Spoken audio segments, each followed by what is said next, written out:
A Day in the Life of a Dog and a Cat by Katie Varner.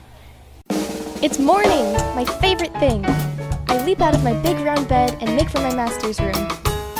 It's morning. I yawn and stretch, then settle down for a well-deserved morning nap. I jump into my master's bed, dancing around and licking his face. Luckily, he happens to wake up at the same time. The sunlight soaks into my soft, perfect fur.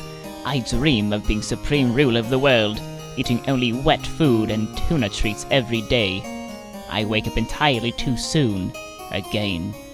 It's breakfast time, my favorite thing!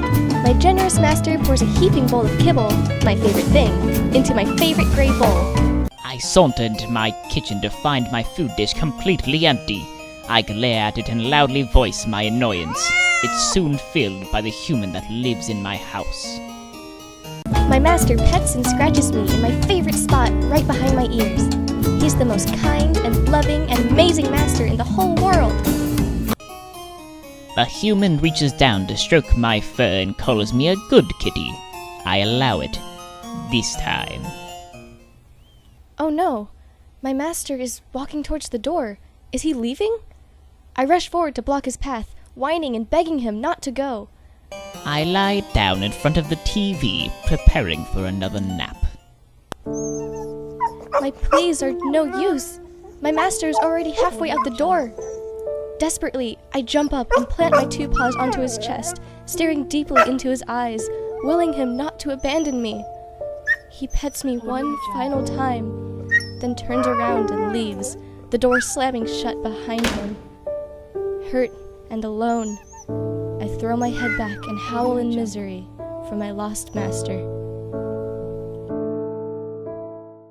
I think I heard the front door open and close. I return to my nap.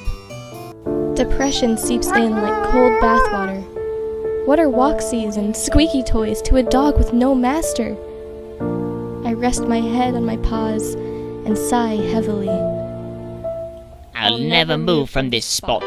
The carpet is fuzzy and familiar, the sun is warm and wonderful, and the couch nearby is perfect for sharpening my claws. What more could a cat ask for?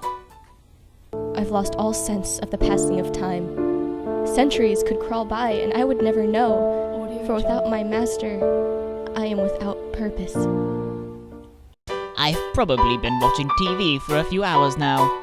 I stretch out wide on the pillow-like floor and absent-mindedly shred the couch cushions.